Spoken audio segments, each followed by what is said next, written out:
Today I'm going to share with you guys what exactly is Ketu in the 12th house and Rahu in the 6th house is trying to tell you.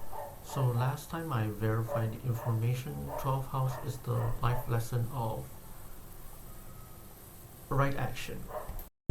What do I mean by that? Well, it means that you're absorbing new paradigm shifts to transform your views from seeing money as absolutely the most valuable to seeing life as sacred or most valuable. Because life once taken cannot be easily be given back. And so this is the essentially the concept of the 12th house. Now, is 12th house a good life lesson? The answer is affirmative, yes. The problem wasn't that right action is bad. The problem was, I think probably many people realized it earlier than I did. Right action, when you tend to donate money to other people, you realize that it's not gonna easily get the money back. And this especially was very apparent when it comes to, let's say, right action and karma of donations will help you get rich in the next life, but it obviously does not help you get rich in this life. So what do you do about it? This is why K2 sometimes, your life lesson is not about right action. It's about finding an environment that helps you establish a good work ethic so you can demand compensation or income in a reasonable sense.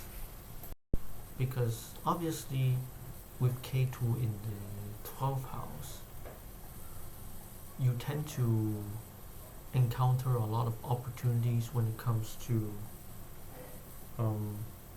saving lives, helping people, donating money to others, which would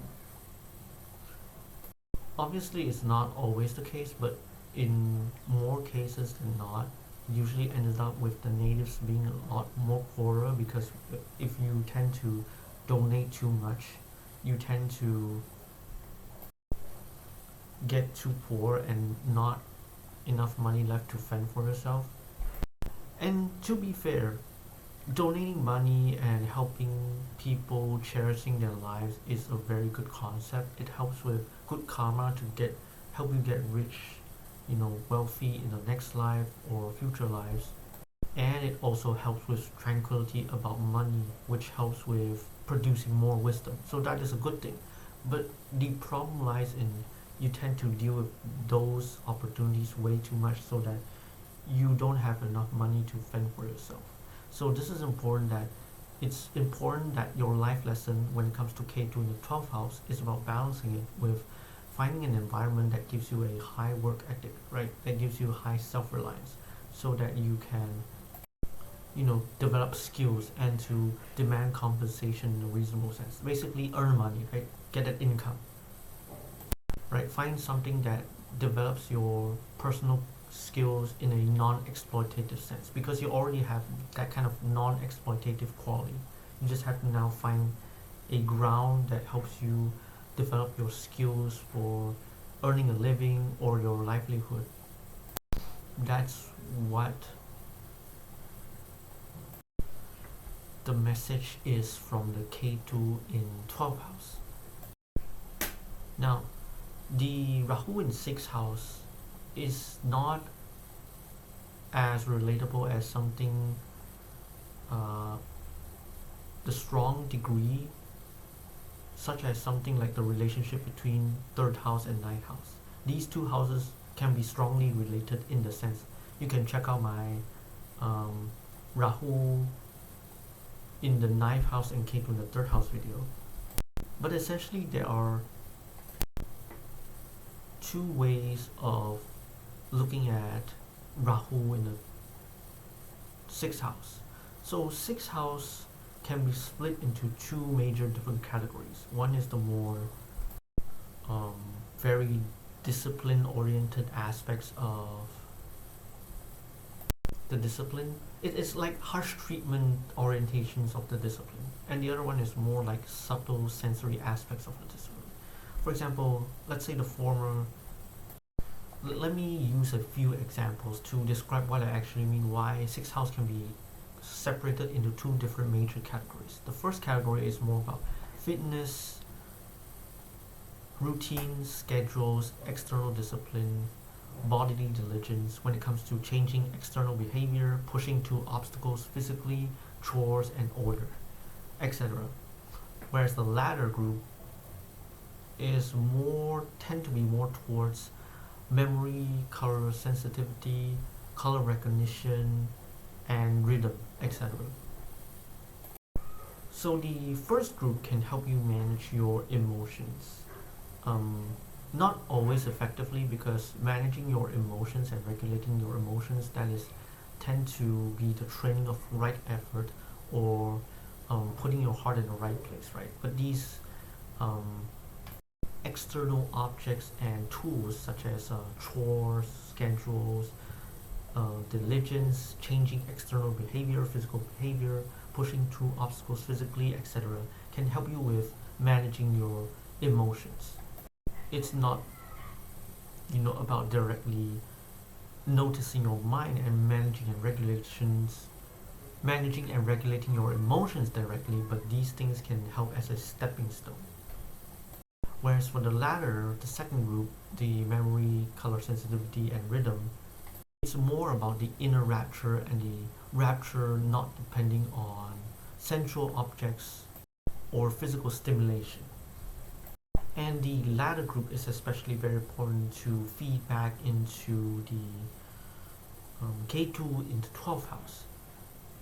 Because earlier, when I tell you about your life lesson, right? You have dealt with too much opportunities, whereas it's past life or earlier in this life, for example, right? Which is more relatable, right? Earlier in this life, you may have dealt with too much opportunities that people needed to be saved, or you deal with a lot of people being bullied, physically bullied. It is right to help those people, but sometimes it may expend too much resources, and you may tend to deliberately de-stimulate yourself, right? Physically speaking. And so the Rahu in 12th house, through exploring the emotional, subtle sensory aspects of the discipline of the body or development of the body, can help you find the methods that help you lead to the inner rapture that is not dependent on sensory objects or physical stimulation.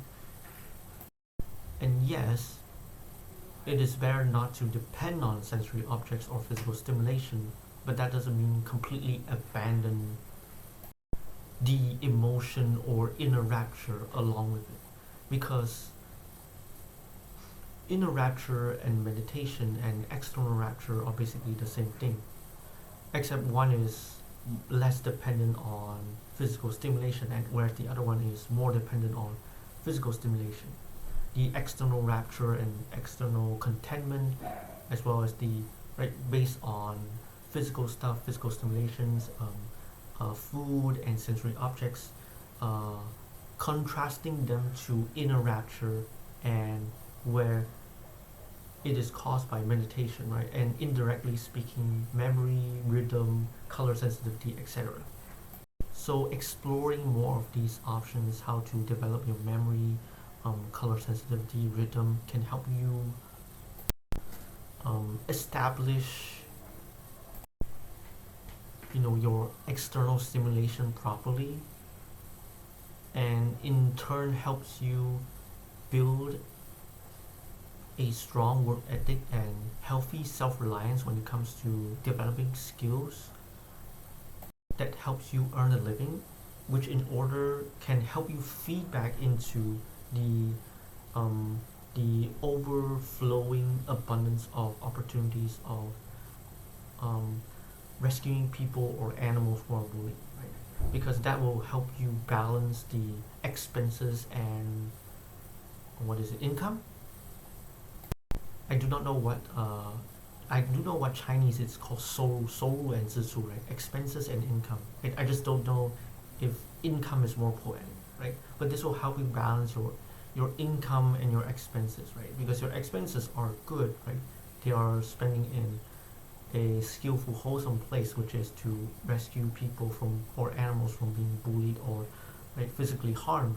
But that may expend too much of your resources. So in this life is to help you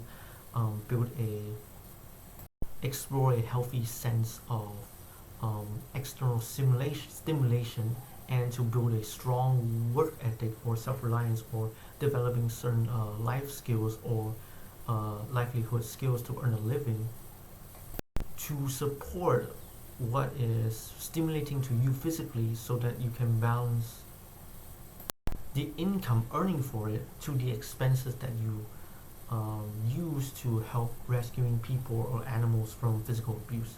So I think that is the most likely message when it comes to what the Ketu in 12th house and the Rahu in 6th house is trying to tell you. So this is the end of the video.